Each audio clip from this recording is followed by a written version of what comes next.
CityCast DC is brought to you today by Jones Dairy Farm. They're a 7th-generation family-owned and operated meat maker with products like dry-aged bacon, all-natural sausage, and America's favorite center-cut Canadian bacon. I checked out the map on their website, jonesdairyfarm.com, and got back dozens of our grocery stores.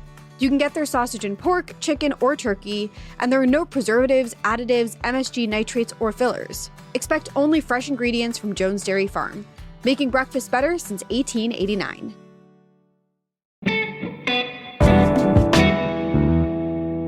Today on CityCast DC, the DC Council just wrapped its 2024 session by passing a flurry of bills. They were dealing with everything from pets in apartments to teens in detention. Meagan Flynn covers the council for the Washington Post, and she's here to tell you what your elected reps are up to.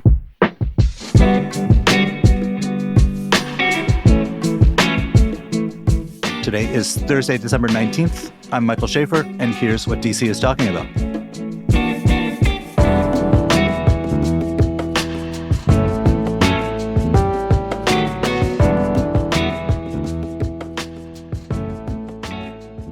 Hey, Meagan. Hey, Mike.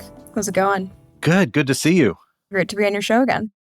You cover the DC Council, and they just wrapped their 2024 session, meaning that people who are leaving are going to rotate off after this meeting. There'll be a new council in January. But what do you think for this group were some of their big wins? Oh, man, definitely Capital One Arena, which was one of the final actions yesterday, seems to be one point where the mayor and the council were in unanimous agreement on this being a good investment for the district. But just for people who haven't been following, will you explain what that was?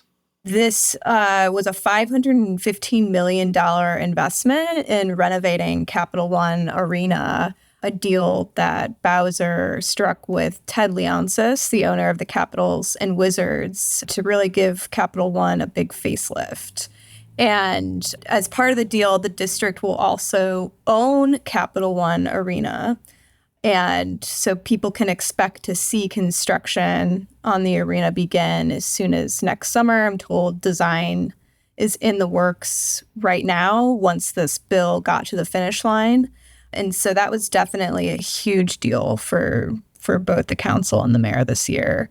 And as part of basically just a year ago this month, they were looking at losing the arena entirely. So that's definitely a big highlight for the council. It's kind of amazing because like a year and a half ago, if you'd talked to a lot of them, they would have said like, why should we give so much money to a billionaire? And the threat of moving out and abandoning Gallery Place and consigning the city to post-COVID ruin really changed everything. Yes. I mean, it was really interesting to hear the different ways that council members think about taxpayer funding for a stadium in different contexts. When it comes to RFK, they're really split on the use of taxpayer money for a football stadium, considering the differences in, the amount of home games there, the types of events. Obviously, at Capital One Arena, it's not just basketball and hockey games, of which there are many. There's also concerts and things like that. And so a lot of the council members were really on board with seeing that taxpayer investment as a big return on investment, considering just the amount of people that all of these events draw in on a regular basis. So there really was unanimous agreement there. And at the same time, they also very recently, and as part of this session, passed a bill to allow facelifts at Nationals Park as well. So really big sports year for the district and the council. And when they look back at this sort of session, what do they see as big losses? Or what do you see, for that matter, as big losses? What's interesting about this council is that it's actually rare that a ton of bills just fail all the time. They tend to reach agreement, and if they don't, they come back to the table and work on it. So off the top of my head, I almost struggle to think of something that just crumbled due to just a massive disagreement. The disagreements tend to typically be with the mayor. I think that some of the things that, we'll have to look out for is particularly on, for example, a juvenile justice bill that they passed that intends to get kids a clear rehabilitation plan more quickly. They disagreed and went back and forth with the mayor on that bill a lot. And so some of the bills that the council passes, what they might consider a failure would be if it never sees the light of day because the mayor is against it. And so that's one where I think we're going to be watching closely to see if the mayor signs it or vetoes it or sends it back. I mean, I think one of the more troubling things for this council is something that literally outside the chambers, which is that one of their own is under indictment for pretty gross corruption. Because it's DC, because there is sort of uncertainty about the very existence of home rule, they're particularly keen to avoid embarrassments, to avoid things that make it look like, we can't handle our own affairs.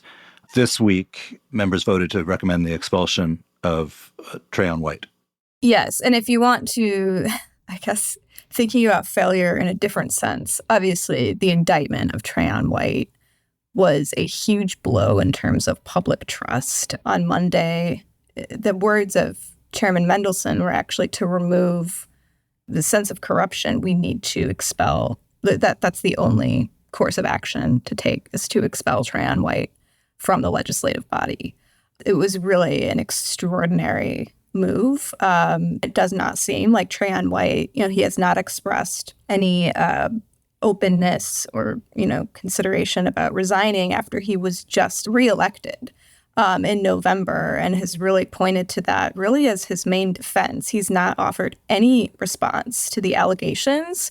His only response is to say, there's no evidence I ever gave any bribes, but that's not what he's accused of. He's accused of accepting bribes. And so he has not explained that at all. But he's really just said, look, my constituents reelected me, so the council should honor that. And my hunch is if this was like Kansas City or Seattle or something, the members of the local city council would not have been quite so eager to get this embarrassment gone. I think it's because DC feels particularly vulnerable, which was a theme of a story that you and your colleague Emily Davies wrote that blew my mind about the members of the council moving to change the names of bills that they thought might trigger the Congress, which just seems like a rotten way to do self-government. But what happened there? The apprehension about this next GOP Congress with Trump once again in the White House is very real. There is a strategy that's really emerged, not just with the council, but also the mayor, to really try to stay under the radar and not provoke Trump or GOP members of Congress that they know, as if, the past couple years have been any indication, there's been a really big appetite to intervene in DC affairs and take a close look at issues ranging from criminal justice. Abortion has always been one. Things like that can be hot button issues in Congress. And so for some of the bills that might catch GOP attention, there's this real sensitivity. And that's what we saw in these two cases. Can you give examples of some of the names of these bills? Yes, let's see. There is a reparations bill. Kenyon McDuffie has been working on it with a coalition of people in D.C. who were really supportive of it for a long time. And so there was a lot of investment in this. And the bill would not, there wouldn't be reparations proceeding. It would be to kind of study the possibilities, to collect records and evidence that could be used to actually understand who would be eligible. And the bill was originally titled, let me see, the Reparations Foundation Fund and Task Force Establishment Act. It passed yesterday as the Insurance Database Amendment Act. A bit more inconspicuous, really just taking out. There is an element of this that's really interesting in the data collection that they're going to be looking at that would seek to even collect insurance records from, the slavery era, where enslavers would take out policies on people they owned. That's where the insurance thing comes from, database. They want to create a database of all the records. But yeah, something like that, you might not even notice it on the agenda, that it would have anything to do with reparations. But it's really due to people really care about this bill. They don't want, people in Congress seeing it flash across their radar and want to meddle with it. There was another one that deals with vasectomies, and that had just like reproductive healthcare options in its title. That was gone. And the bill is now titled Advancing the Range of Reproductive Options for Washingtonians. And it is now also another insurance bill, Insurance Regulation Amendment Act. A lot of this is like, it's like anticipation. Nobody has specifically said that they would do anything to these bills, but it's just like that's how real the anxiety is right now, that you might just, act preemptively just in case. And that's how closely they're really thinking about the strategy.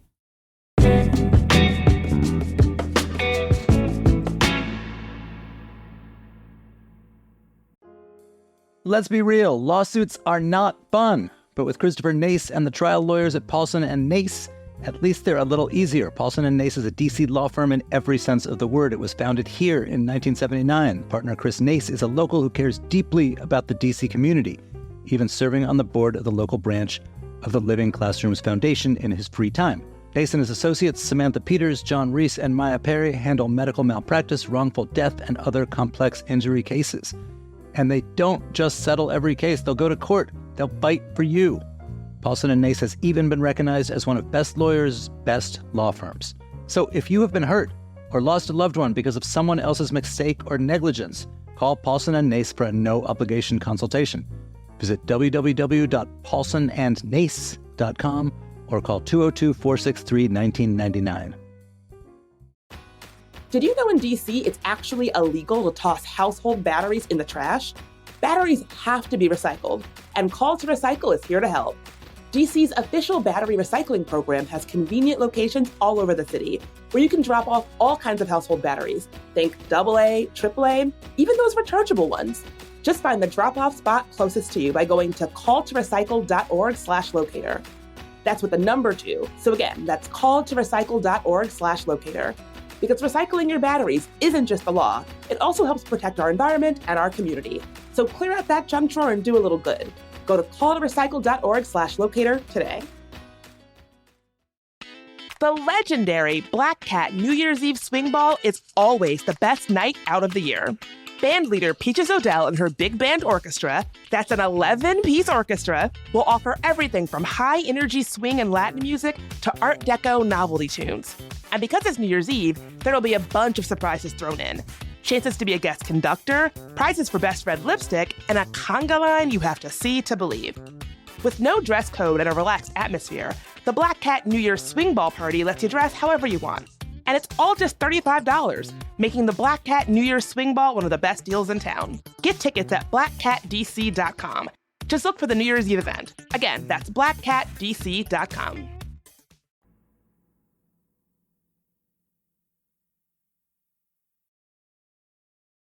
So the session this week, like any legislature, they tend to wait till the very last minute and then pass a flurry of bills. There's a bunch of them that you've covered. Tell us about the juvenile justice bill.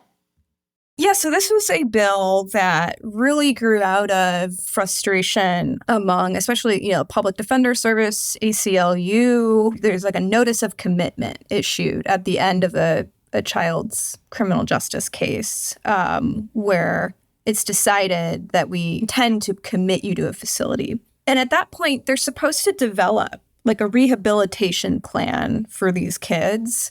But what's been happening, according to a lawsuit pending, is that some of these young people might be waiting anywhere between 5 months to a year awaiting these rehabilitative services while they're in detention. And so what this bill was intended to do was to create firmer deadlines to require those rehabilitative plans and those mental health and rehabilitative services to be delivered more quickly, so that as soon as that kid is going to end up, in a facility, they're already on a rehabilitation track. So why didn't the mayor like this bill? The mayor, they really looked at some of the deadlines that the bill was setting and thought they were unrealistic. The bill also would allow, like if the child was not getting services, would allow a child to petition a court. There were concerns that in a petitioning process like that, that might lead to the child's release.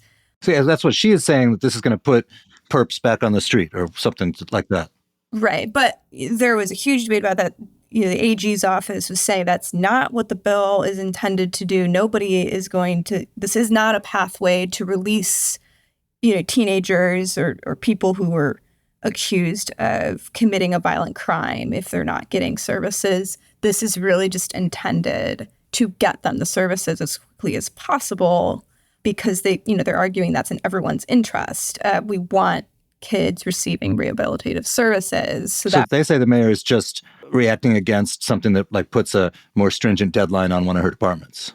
Right. They really pushed back on the idea that the deadlines were unrealistic or, not productive because they say, we're codifying something that should already be happening. There was a lot of concern about, I think, opening the district up to lawsuits if DYRS, which is the agency that holds young people and is in charge of rehabilitative services, if they weren't meeting the deadlines. But there is already a lawsuit pending right now. And so the response was, we don't want lawsuits, but that's because we should be acting more quickly and responding to kids' needs. So what will happen now? Will she veto it? I think it remains to be seen. I mean, her words were that it perpetuates a revolving door at the courthouse where juveniles can commit crimes and there's no real accountability for their actions, is what she wrote. So really strong language against this. Mendelsohn called the language troubling, noting once again, this is not releasing children in DYRS custody. But so that type of language against the legislation does suggest a very prickly posture toward it. But it's the end of the council session. Can she just pocket veto it? Do they have that in DC where she can just not sign it and then it ends because the session ended? I think because the legislation is passed before the end of the session, it's just going to go through its normal review process. Obviously, it has to, go through the mayor. But I mean, if she vetoes it, they don't have another meeting where they could override. Oh, that's a great question, Mike. I am not sure, actually. I've not encountered that scenario. They've said they're not going to call another one. I guess there's a theoretic possibility that they could, depending on how quickly she acts or does not act. They also passed a few measures having to do with housing. And they're, a little all over the place, but it struck me as connected. One limits pet fees in apartment buildings. There was another pair of sound-related measures, one that has these new soundproofing requirements for new housing. And then there was another having to do with garbage, collection for large residential buildings. They have to put out more cans and keep them in a different order. Yeah, that one was interesting. Council members called it trash talk at one point because they were talking so long about this trash bill. But it's actually a pretty basic sense of if you have trash bins that are overflowing. Some of the council members wanted to see some stricter enforcement of that because that can attract rodents, things like that. So the idea was to require property owners to, make sure that they have an adequate amount of trash bins at large residential buildings. What struck me about these bills is, they all seem like unobjectionable pieces of public policy. But we have had, on our pod, any number of public officials, political activists. We had Councilmember Robert White on, all of whom would say to us some version of, hey, the biggest single issue in the District of Columbia is the cost of housing. It's becoming an unaffordable city. It's an incredibly bad thing. It's an incredibly unequal thing as a result of that. All of these bills, in mostly little ways, add costs to people who are either building or maintaining housing, right? You are limited on how much you can hit people up for their pets. Seems fair. You have to put in soundproofing. You got to upgrade your garbage disposal stuff. So these are all little costs, But I'm curious, given how many members of the council have gone out and said, we've got to control the cost of housing, it's our biggest issue. Did anybody bring up during the debate this issue of like, well, all these things add little pebbles to the scale of affordability?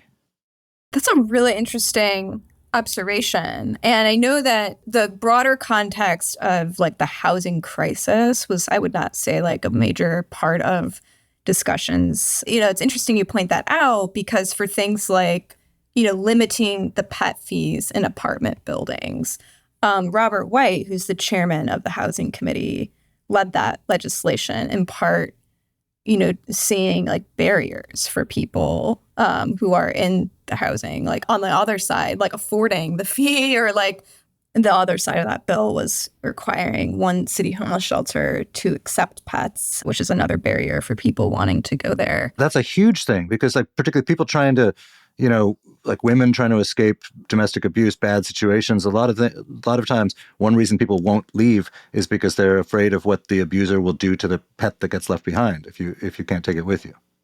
Yeah, no, I mean, people love their pets. Where I see a lot of these bills, it really seems like quality of life issues as well for your housing. So, trash, noise, things that impact just like your well-being, where you live.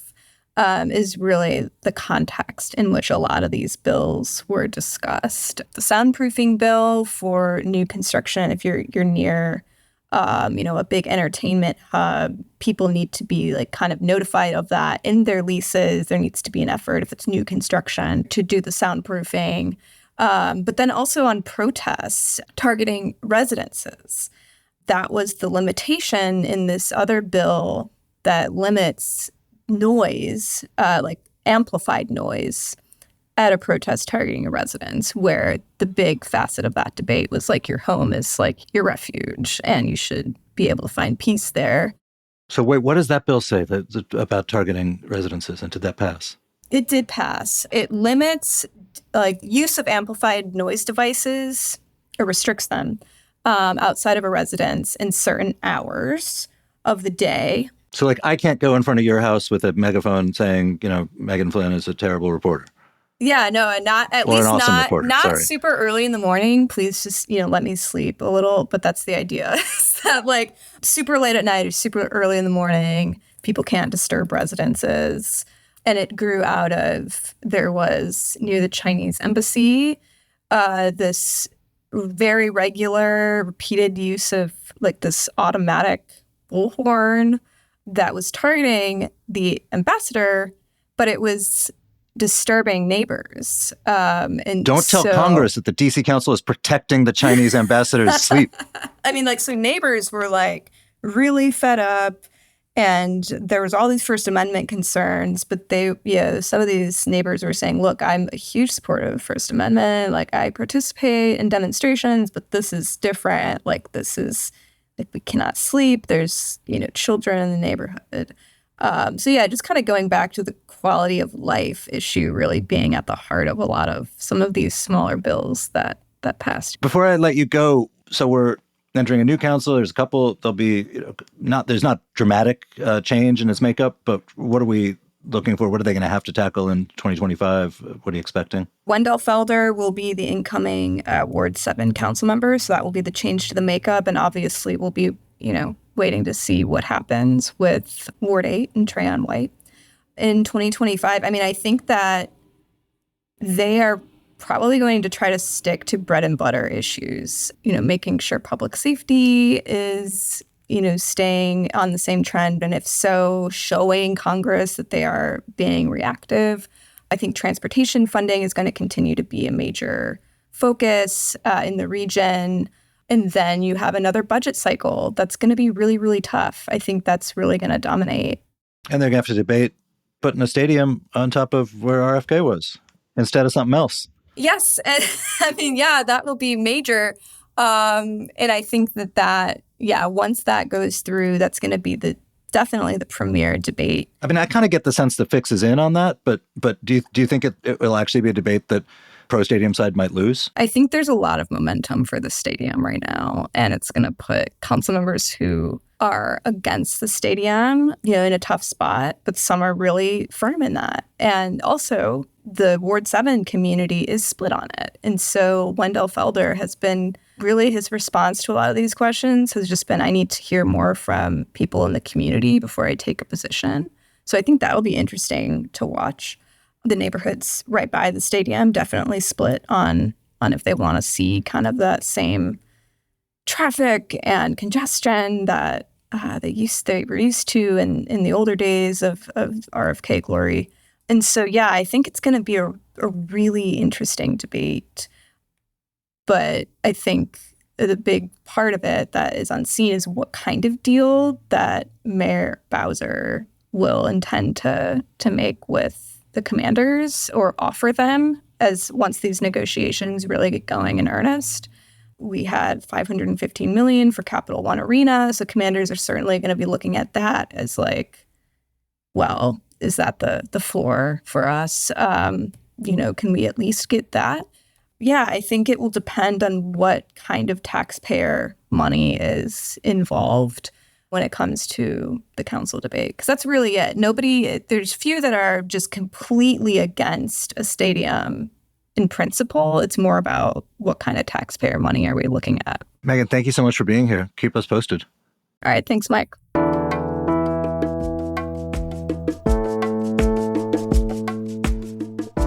And that is all for today here on CityCast DC. If you enjoyed the show, why not tell a friend, rate the show, leave us a review, and subscribe to our morning newsletter.